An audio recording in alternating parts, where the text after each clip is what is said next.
नमस्कार साथियों, स्वागत है आपका दृष्टि आईएएस के इन फोकस प्रोग्राम में। मेरा नाम है मनीष। मरुस्थलीकरण की समस्या के समाधान के लिए वर्ष 1994 में United Nation convention to combat desertification यानी मरुस्थलीकरण से निपटने के लिए संयुक्त राष्ट्र अभिसमय की व्यवस्था को लाया गया। 1994 में ही भारत ने इस अभिसमय पर हस्ताक्षर किए और 1996 में इसको अनुसमर्थन भी प्रदान किया, यानी इसको रेटिफाई भी कर दिया। ये मरुस्थलीकरण की समस्या से ये कन्वेंशन किस प्रकार से निपटता है और साथ ही इसकी कोप 16 की बैठक हाल ही में यानी 2 दिसंबर 2024 से 13 दिसंबर 2024 तक सऊदी अरब के रियाद में होने वाली है। इसमें कौन से प्रमुख मुद्दे रहने वाले हैं और साथ ही मरुस्थलीकरण की समस्या के समाधान के लिए किस प्रकार के कदम उठाए जाने की आवश्यकता है, भारत ने किस प्रकार के कदम उठाए हैं, आज इन सभी पक्षों पर इन फोकस के प्रोग्राम में चर्चा करेंगे। सबसे पहले देखते हैं कि इस पूरे टॉपिक के अंतर्गत किन पक्षों पर बात होगी। सबसे पहले खबर को विस्तार से जानना है। खबर को विस्तार से जानने के बाद हम देखेंगे कि United Nation convention to combat desertification क्या है, किस प्रकार से ये अस्तित्व में आया। साथ ही हाल ही में 1 दिसंबर को एक महत्वपूर्ण रिपोर्ट भी प्रकाशित की गई है जिसमें United Nation convention to combat desertification भी शामिल है। तो मरुस्थलीकरण पर ये रिपोर्ट क्या कहती है, इसके अंतर्गत एक महत्वपूर्ण कॉन्सेप्ट अवधारणा को समझना महत्वपूर्ण है, जिसका जिस अवधारणा को आप ग्रहीय सीमा ढांचा यानी प्लेनेटरी प्लेनेटरी बाउंड्री फ्रेमवर्क के नाम से जानते हैं। तो ये ढांचा क्या है, ये फ्रेमवर्क क्या है, इसको समझने की कोशिश करेंगे और फिर देखने की कोशिश करेंगे कि मरुस्थलीकरण के प्राथमिक कारण क्या है, इसके प्रभाव किस प्रकार से होते हैं और इसको रोकने के उपाय भारत ने किस प्रकार से किए हैं। अंत में आपके लिए एक अभ्यास प्रश्न होगा जिसका उत्तर आपको कमेंट बॉक्स में कमेंट करके देना होगा। ये जो पूरा विषय है यूपीएससी की मुख्य परीक्षा के सामान्य अध्ययन प्रश्न पत्र 3 यानी पर्यावरण जैसे खंडों से जुड़ेगा और साथ ही भूगोल जैसे खंडों से भी जुड़ जाएगा, यानी प्रश्न पत्र 1 से भी ये जुड़ जाएगा। हम अपने प्रोग्राम में आगे बढ़े उससे पहले आप हमारे चैनल को सब्सक्राइब जरूर करिए और बेल आइकन दबाइए ताकि सभी प्रोग्राम का नोटिफिकेशन आपको मिल सके, इन प्रोग्राम से आप जुड़ सके, इनका लाभ उठा सके। साथ ही इन सभी प्रोग्राम की पीडीएफ फाइल आपको इन फोकस दृष्टि आईएएस के टेलीग्राम चैनल पर उपलब्ध कराई जा रही है। डिस्क्रिप्शन में दिए गए लिंक पर जाकर आप पीडीएफ फाइल डाउनलोड कर सकते हैं।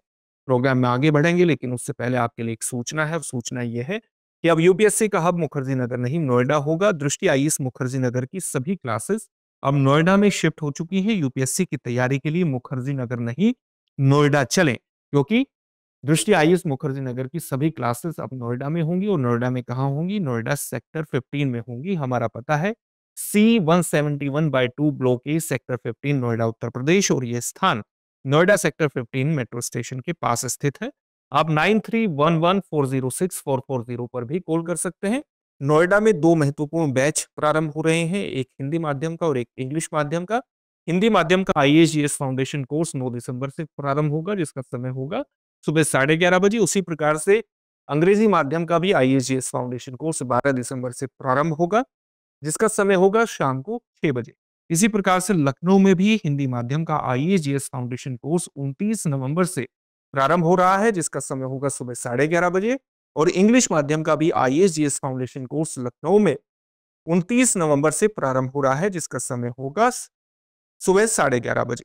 इसी प्रकार से प्रयागराज में भी हिंदी माध्यम का आईएएस फाउंडेशन कोर्स 2 जनवरी 2025 से प्रारंभ हो रहा है जिसका समय होगा शाम को 6 बजे।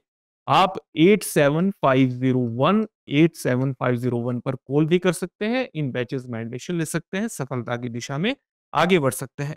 साथ ही पिछले वर्ष की सफलता को ध्यान में रखते हुए, संभव 2024 की सफलता को ध्यान में रखते हुए संभव 2025 शुरू हो रहा है जो कि इंटीग्रेटेड गाइडेंस प्रोग्राम है। संभव 2025 में आपको मिलेगा 10 दैनिक प्रीलिम्स अभ्यास प्रश्न, विगत वर्ष के प्रश्नों के गहन विश्लेषण पर आधारित 2 दैनिक मेंस अभ्यास प्रश्न, विस्तृत विवरण और वास्तविक समय रैंकिंग, सामान्य अध्ययन एवं समसामयिक विषयों की संपूर्ण कवरेज सभी उम्मीदवारों के लिए ओपन एक्सेस रहेगा। तो इस प्रोग्राम से भी आप जुड़िए और सफलता की दिशा में आगे बढ़िए। अब अपने टॉपिक की तरफ बढ़ते हैं और सबसे पहले खबर को विस्तार से जानने की कोशिश करते हैं।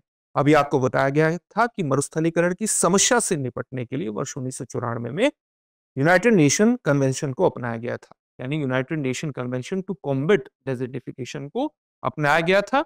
और जैसा कि ये व्यवस्था आपको बताया 1994 में लाई गई थी और भारत ने भी 1994 में इस पर हस्ताक्षर कर दिए थे। 1996 में भारत ने इसको रेटिफाई भी कर दिया था।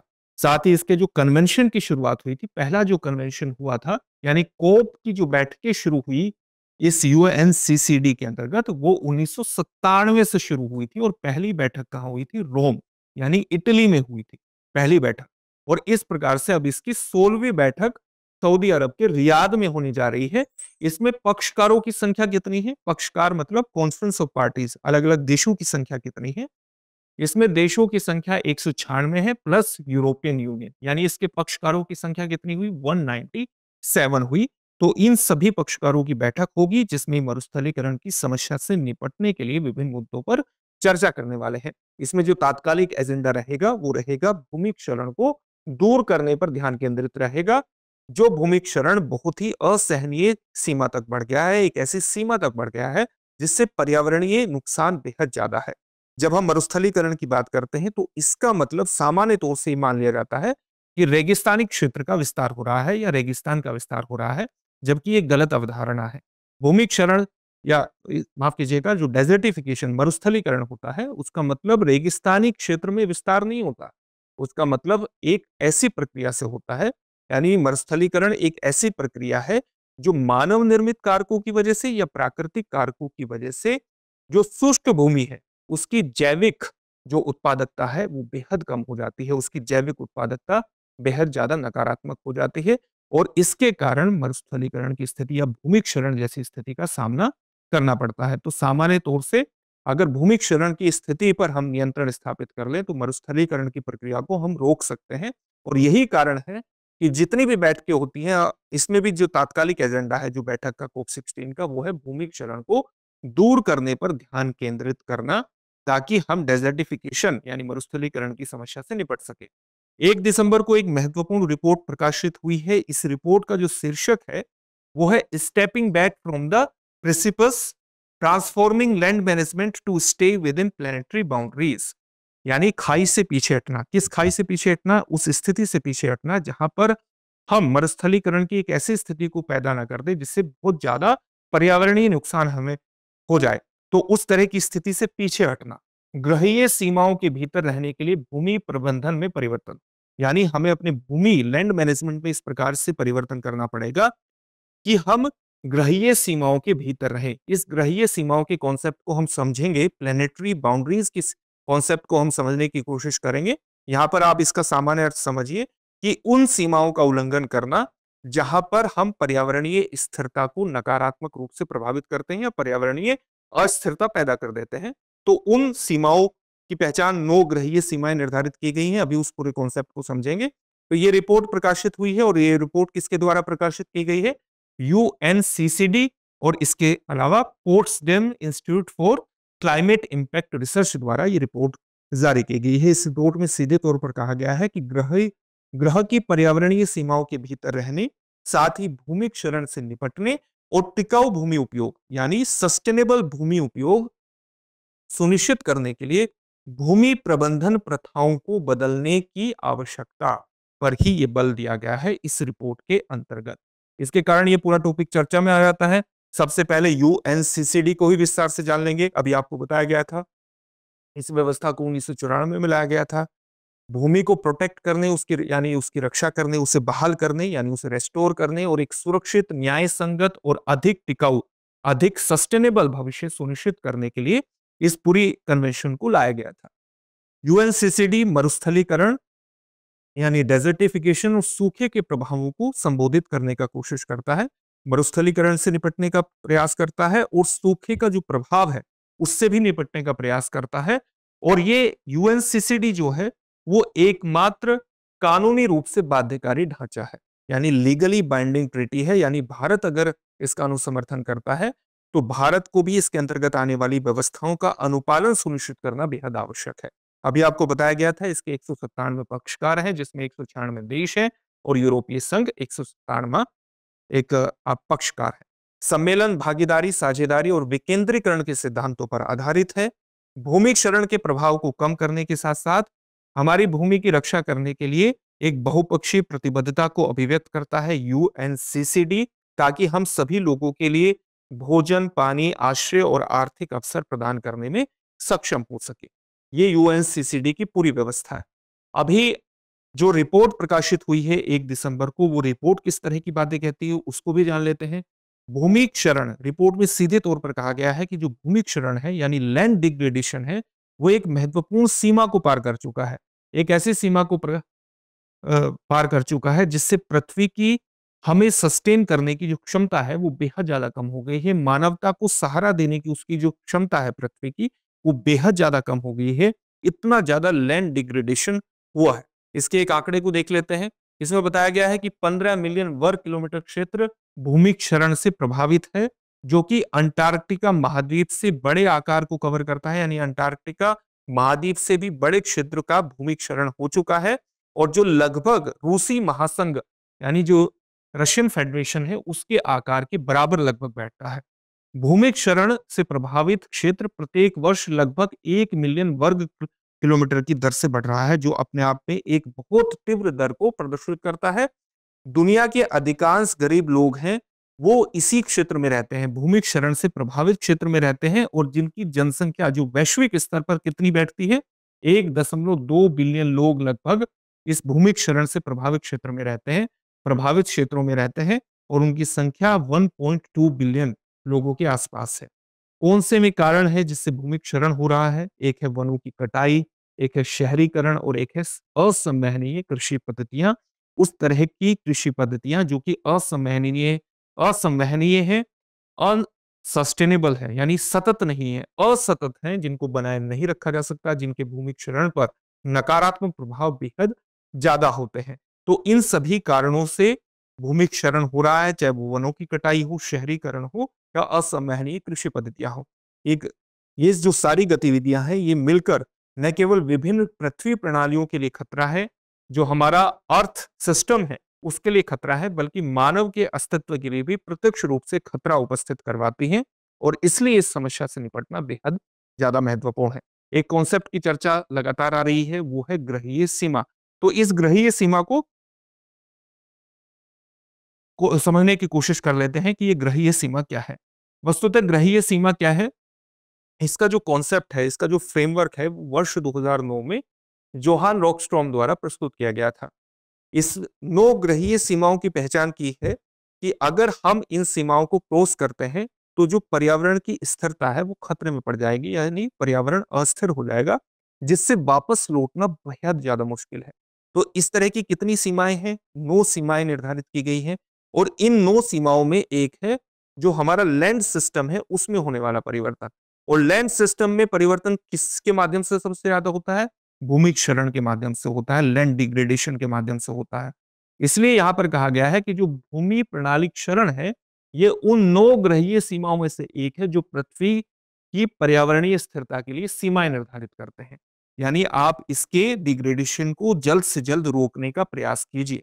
जो ग्रहीय सीमा वर्ष 2009 में जो पूरा ढांचा प्रस्तुत किया गया था जोहान रॉकस्ट्रॉम के द्वारा, इस ढांचे का, इस फ्रेमवर्क का उद्देश्य था कि पृथ्वी की पारिस्थितिकीय सीमाओं के भीतर मानव कल्याण को सुनिश्चित करना। पृथ्वी का जो ऑलरेडी इकोलॉजिकल सिस्टम है उसी के अंतर्गत मानव कल्याण को सुनिश्चित करना, ह्यूमन वेलबींग को सुनिश्चित करना। लेकिन हाल के आकलनों से पता चलता है कि इन 9 सीमाओं में से 6 सीमाएं पहले से ही पार हो चुकी हैं, यानी पर्यावरणीय अस्थिरता की तरफ हम बढ़ रहे हैं। ऐसा माना जाता है कि जो भू प्रणाली है, यानी जो लैंड सिस्टम, ग्रहीय सीमा का जो उल्लंघन है वो 1990 से ही बहुत तेजी से चला आ रहा है, और लैंड सिस्टम में परिवर्तन का जो सबसे प्रमुख मानदंड है वो है वन आवरण। वन आवरण से हम पता लगा सकते हैं कि कितना हम इन सीमाओं का उल्लंघन कर रहे हैं। जैसे सीमा के भीतर रहने के लिए ग्रहीय सीमा के लैंड आवरण से संबंधित भू प्रणाली के से संबंधित जो सीमा है उसके भीतर रहने के लिए ग्रह के मूल वन आवरण का 75% बनाए रखना जरूरी है। यानी ग्रह का जो पृथ्वी ग्रह का जो मूल वन आवरण था उसका 75% बनाए रखना बेहद ज्यादा जरूरी है। लेकिन वर्तमान में ग्रह के मूल वन आवरण का केवल 60% ही बचा है, जो दिखाता है कि जो हमारा भूमि प्रणाली है, जो हमारा लैंड सिस्टम है, उसकी सीमा पहले से ही पार हो चुकी है। ये सीमा इसलिए भी जरूरी है क्योंकि जितने हमने सीमाएं निर्धारित की है, जो 9 ग्रहीय सीमा निर्धारित की है, उसमें से 7 को भूमि क्षरण सीधे तौर पर प्रभावित करता है, उसमें केंद्रीय भूमिका निभाता है। कौन कौन सी में 7 सीमाएं हैं जिसमें भूमि क्षरण केंद्रीय भूमिका निभाता है? भूमि प्रणाली परिवर्तन में तो भूमिका निभाता ही है। 6 कौन-कौन सी हैं? जलवायु परिवर्तन में भी योगदान देता है, जैव मंडल अखंडता को भी प्रभावित करता है, मीठे पानी में परिवर्तन क्योंकि प्रदूषण इससे बढ़ता है, तो जो फ्रेश वाटर चेंज है उसमें भी परिवर्तन आता है। इसी प्रकार से जैव भू-रासायनिक प्रवाह को भी ये प्रभावित करता है। जो हमारे नोबल एंटिटीज़ हैं उनको भी प्रभावित करता है। वायुमंडल में एरोसोल लोडिंग को भी बढ़ाता है, एरोसोल्स की मात्रा को भी बढ़ाता है। तो इस प्रकार से ये 7 जो ग्रहीय सीमा है उसको सीधे तौर पर प्रभावित करता है और इसलिए भूमि क्षरण को होने से रोकना, मरुस्थलीकरण को रोकना बेहद ज्यादा महत्वपूर्ण होता है अगर हम पर्यावरणीय स्थिरता को बनाए रखना चाहते हैं। इस इन परस्पर संबद्ध सीमाओं का अर्थ इस प्रकार से है, यानी ये जो परस्पर संबद्ध सीमाएं हैं, 7 ऐसी सीमाएं हमने देख ली जो भूमि क्षरण से सीधे तौर पर प्रभावित होती हैं। इसका मतलब यह है कि भूमि क्षरण अनेक पर्यावरणीय प्रणालियों को सीधे तौर पर प्रभावित कर रहा है, इसलिए इसको समझना, इसको दूर करना बेहद जरूरी हो जाता है।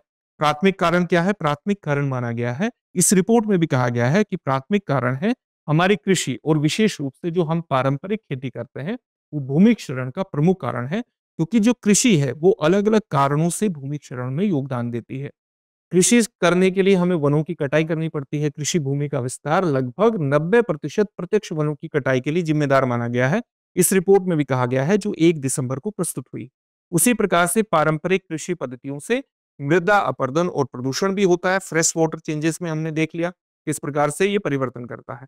इसी प्रकार से असंवहनीय सिंचाई, सिंचाई की वो व्यवस्था जो संवहनीय नहीं है, सस्टेनेबल नहीं है, मीठे पानी के संसाधनों को ये नष्ट करती है। उसी प्रकार से नाइट्रोजन और फास्फोरस आधारित उर्वरकों का अत्यधिक उपयोग भी पारिस्थितिकी तंत्र को अस्थिर करता है। तो प्राथमिक कारण हो गया कृषि, क्योंकि ये अलग-अलग प्रकार के कारणों को बल प्रदान करता है। इसके अलावा कई प्रकार की मानवीय गतिविधियां जैसे शहरीकरण और प्राकृतिक गतिविधियां भी इसके लिए जिम्मेदार होती है।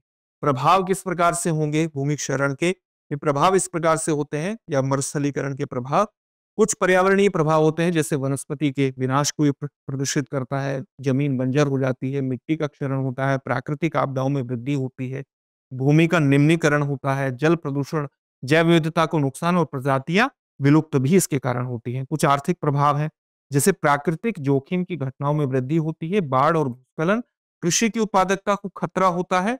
पुनरावृत्ति प्रभाव गरीबी को बढ़ाते हैं, अगर उत्पादकता कम हो जाती है तो गरीबी ज्यादा बढ़ती है, क्योंकि कृषि पर बहुत बड़ी जनसंख्या डिपेंड होती है, निर्भर होती है। अर्थव्यवस्था की कुल उत्पादकता भी इसके माध्यम से घटती है। सामाजिक प्रभाव किस प्रकार से होंगे? जैसे अकाल को जन्म दे सकता है, गरीबी बढ़ सकती है, सामाजिक संघर्षों की स्थिति भी इससे उत्पन्न हो सकती है, सामूहिक पलायन इसके कारण हो सकता है, पर्यावरणीय प्रवासन हो सकता है। हमने देखा है कि किस प्रकार से जो सहारा रेगिस्तान है उसमें हमने क्लाइमेट माइग्रेशन की जैसी अवधारणाओं को देखा है। क्लाइमेट माइग्रेशन जैसी अवधारणाएं क्यों सामने आई हैं? इसी प्रकार की स्थितियों के कारण सामने आई है। साथ ही खाद्य सुरक्षा के मुद्दे को भी ये प्रभावित करता है, ये इसके सामाजिक प्रभाव हुए। राजनीतिक प्रभाव किस प्रकार से हो सकते हैं? अपरिपक्व प्रभावों से राजनीतिक अस्थिरता को भी जन्म दे सकता है भूमि क्षरण या मरुस्थलीकरण। उपाय क्या है इसके? जैसे भारत में कई महत्वपूर्ण उपाय किए गए हैं, तो ये उपाय अगर वैश्विक स्तर पर भी अपनाए जाए तो इस समस्या का समाधान किया जा सकता है। जैसे भारत में आप जानते हैं कि कमांड एरिया डेवलपमेंट जो कि सिंचाई में सुधार करता है और कुशल जल प्रबंधन के माध्यम से कृषि उत्पादन के अनुकूलन के लिए 1974 में इसको शुरू किया गया था। इस तरह की चीजों को, यानी एक बेहतर जल प्रबंधन की व्यवस्था को बढ़ावा देता है और सिंचाई में सुधार करने का प्रयास करता है, जिससे भूमि क्षरण जैसी समस्याओं से निपटा जा सकता है। इसी प्रकार से एकीकृत जल ग्रहण प्रबंधन कार्यक्रम, इंटीग्रेटेड वाटरशेड मैनेजमेंट प्रोग्राम, जिसको 1989-90 में लॉन्च किया गया था। इसका उद्देश्य क्या है? ग्रामीण क्षेत्र में रोजगार सृजन के द्वारा प्राकृतिक संसाधनों का संरक्षण करना और विकास करके पारिस्थितिकी संतुलन को एक तरह से बहाल करना। इसमें डेवलपमेंट को पारिस्थितिकी संतुलन से जोड़ा गया है।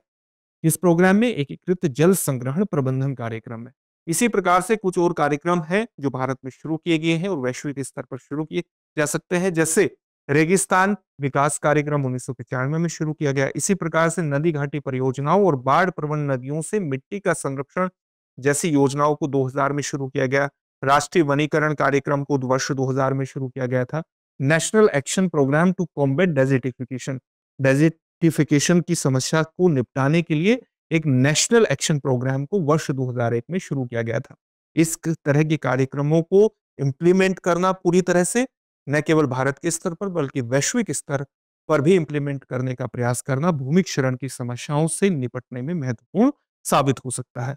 अब इससे संबंधित एक प्रश्न देख लेते हैं। प्रश्न क्या है? भारत में यूएनसीसीडी यानी United Nation convention to combat desertification मरुस्थलीकरण से निपटने के लिए संयुक्त राष्ट्र अभिसमय का अनुसमर्थन किस वर्ष किया? आपके ऑप्शन है वर्ष 1995, वर्ष 1996, वर्ष 1997, माफ कीजिएगा इसको वर्ष 1997 कर दीजिएगा, और वर्ष 1998। ये आपको बताना है 1995, 96, 97 और वर्ष 1998। इस प्रश्न का उत्तर आप हमें कमेंट बॉक्स में कमेंट करके जरूर दीजिएगा। फिर से एक नए सेशन में आपसे मुलाकात होगी। धन्यवाद। डियर व्यूअर्स, अपने एग्जाम की तैयारी को और बेहतर करने के लिए हमारे चैनल को लाइक, शेयर और सब्सक्राइब करना न भूलें।